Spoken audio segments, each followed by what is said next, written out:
Bonjour mes amis, bonjour, comment vous allez aujourd'hui? Vous allez bien? J'espère que votre petite famille aussi, tout va très bien. Moi je vais bien et je suis très contente de vous retrouver aujourd'hui. Vous savez, à chaque fois qu'on va passer un moment ensemble, je suis tellement contente parce qu'ensemble nous partageons la même passion. Pour ceux qui sont nouveaux sur cette chaîne, vous êtes sur une chaîne spéciale éducation des enfants qui s'appelle Les Parents d'Ados. Moi, je suis la coach Micheline Samet. Je suis coach parental certifié et accompagnatif psychologique. Mon rôle, c'est de vous donner des trucs et astuces qui marchent pour que ensemble nos enfants soient bien éduqués. Parce que vous savez, moi je pense que si chaque parent éduque bien son enfant, c'est finalement toute la société qui gagne. C'est ce que vous pensez aussi? Alors vous avez frappé à la bonne porte. Aujourd'hui, nous allons parler des états de timidité. Mes amis, vos enfants sont timides? C'est de ça qu'on va parler aujourd'hui. Si vous avez des enfants timides, si vous connaissez des personnes qui ont des enfants timides, si vous-même vous êtes timide, comme moi aussi je l'étais, alors ce sujet va vous intéresser. Ne bougez pas.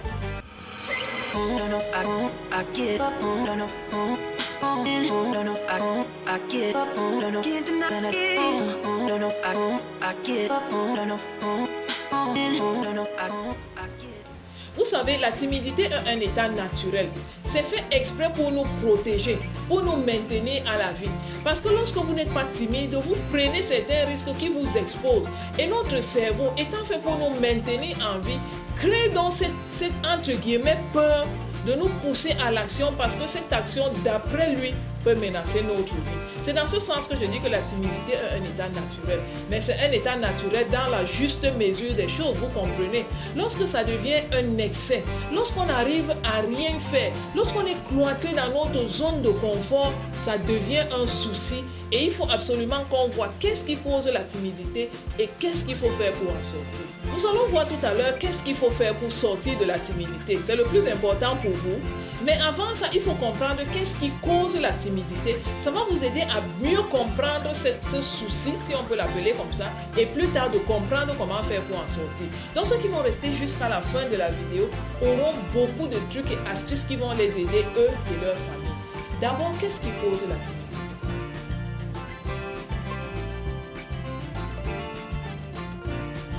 Vous savez, la timidité, c'est un état psychologique.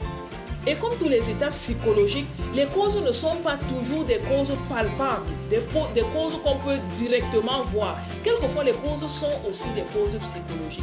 Malheureusement, ça peut commencer aussi par des causes physiques. Par exemple, la violence. Est-ce que votre enfant a subi des violences physiques, des violences psychologiques, des violences sexuelles? Ça peut amener l'enfant à devenir timide dans le sens où il va se renfermer par lui-même.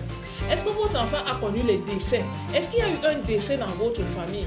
Et le décès, ce n'est pas toujours pour un enfant le décès d'un être humain. Ça peut même être le décès de son chien ou de son chat ou d'un autre animal qu'il aimait beaucoup. Ça peut provoquer la timidité. Est-ce que votre enfant est un enfant qu'on humilie régulièrement? Est-ce que vous insultez l'enfant? Est-ce que vous le rabaissez? Est-ce que l'enfant vit dans un environnement où on est toujours en train de se moquer de lui? Ça peut causer la timidité. Est-ce que vous êtes toujours en train de comparer votre enfant à d'autres enfants pour montrer ce qu'il a fait de moins bien, ce que les autres ont fait de plus que lui, pour lui donner un sentiment d'incapacité, un sentiment d'infériorité? Ça peut causer la timidité chez vos enfants. Vous savez, il y a beaucoup de choses qui peuvent causer la timidité. Mais les enfants étant différents, certaines choses vont créer un traumatisme, un stress chez l'enfant, mais chez d'autres personnes, ce ne sera pas le cas.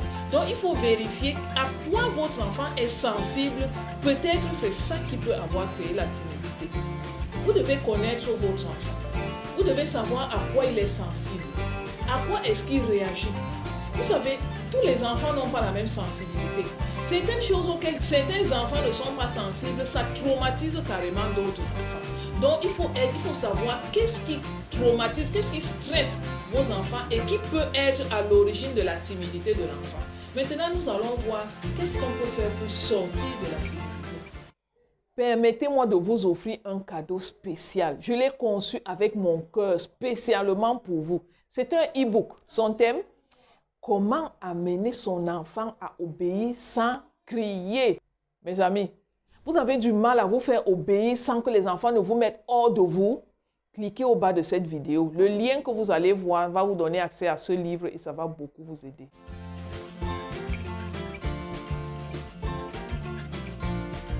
La première chose pour sortir votre enfant de la timidité, c'est le valoriser. Vous vous rappelez tout à l'heure, lorsqu'on parlait des causes, on a parlé des choses qui allaient diminuer l'estime d'elle-même ou de lui-même, de l'enfant. Ici, nous sommes dans le processus inverse. Ça veut dire que vous devez apprendre à valoriser votre enfant. Ça veut dire quoi, valoriser l'enfant? Ça veut dire que lorsqu'il a fait quelque chose de bien, vous devez encenser, vous devez célébrer, vous devez lui montrer à quel point il a fait quelque chose de grand. Vous devez parler de ses prouesses devant lui à d'autres personnes et même quand il n'est pas là, vous devez en parler en bien. Au point où lui-même se dit, waouh, donc moi aussi je peux faire quelque chose qui est bien. Lorsque vous faites ça, sa confiance en lui grandit et la prochaine fois, il va essayer de sortir de sa timidité. Ça, c'est la première chose. Deuxième chose que vous pouvez faire pour aider votre enfant à sortir de la timidité, c'est d'apprendre à lui demander son avis. Vous savez, il y a un proverbe nigérien qui dit que l'enfant qui pleure beaucoup, l'enfant qu'on porte, c'est l'enfant qui dit « Maman, porte-moi, maman, porte-moi ». C'est cet enfant qu'on porte beaucoup. Pour dire que quoi? Lorsque l'enfant est timide, c'est un enfant qui est renfermé, c'est un enfant qui est toujours dans son coin et c'est l'enfant dont on ne tient pas beaucoup compte. On lui demande rarement son avis. Maintenant que vous êtes dans une cure, maintenant que vous êtes dans une thérapie pour guérir l'enfant de sa timidité, faites l'opération inverse, s'il vous plaît. Allez prendre l'enfant là dans son coin et demandez-lui qu'est-ce qu'il pense. Quel est son avis? Qu'est-ce qu'il propose? Évidemment, au début, il va dire, ah, rien, fais comme tu veux. Non, je suis d'accord, fais comme tu veux. Insistez pour qu'il donne son avis. Et lorsqu'il va donner son avis, tenez compte de son avis. Évidemment, toute proportion gardée. Dans ce que vous pouvez faire, tenez compte de son avis. Et montrez-lui qu'il a donné une très belle suggestion. Et comme vous l'avez appliqué, voilà ça, il y a eu un très bon résultat. Ça va participer de lui redonner confiance en lui. Et la prochaine fois, il va encore donner son avis. Autre chose que vous pouvez faire, c'est l'obliger entre guillemets à sortir de sa zone de confort en le responsabilisant. Oui, responsabiliser l'enfant qui est timide. Donnez-lui des choses à faire. Est-ce que c'est lui qui va veiller par exemple à ce que la poubelle soit vidée dans la maison? Que c'est lui qui veille à ce que la poubelle soit vidée dans la maison.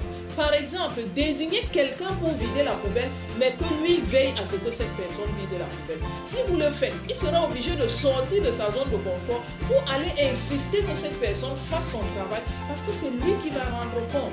Si vous le responsabilisez, il sera obligé petit à petit à faire ce qu'il ne fait pas souvent.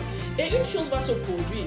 Lorsqu'il va insister pour que son frère ou sa soeur fasse ce travail et que ce sera fait, il va faire la prochaine fois un peu plus. Il va, entre guillemets, donner des ordres un peu plus. Il sera un peu plus sûr de lui. Et voilà comment il sera de moins en moins timide. Vous savez, la timidité ne finit jamais entièrement. Nous tous, pour autant que nous sommes, chacun de nous a un peu de timidité en lui. Donc c'est tout à fait normal que même nos enfants soient timides. Veillons seulement à ce que ça ne devienne pas une timidité maladive, une timidité qui l'empêche de vivre sa vie et qui plus tard va plomber sa vie d'adulte. Si nous réussissons à garder la timidité dans une juste mesure, ce sera possible, ce sera vivable et tout le monde sera à l'aise. Voilà ce que je voulais partager avec vous sur la timidité. Vous dites-moi un peu dans les commentaires, est-ce que vous avez des enfants timides? Comment est-ce que vous les gérez? Nous serons contents de savoir ça dans les commentaires et ça va nous aider, nous et aussi toute notre communauté. Si vous avez besoin d'un accompagnement personnalisé, sachez que nous sommes disponibles pour vous accompagner pour que vos enfants soient bien éduqués. Voilà, c'est ce que je voulais partager avec vous aujourd'hui. À la prochaine dans une autre vidéo.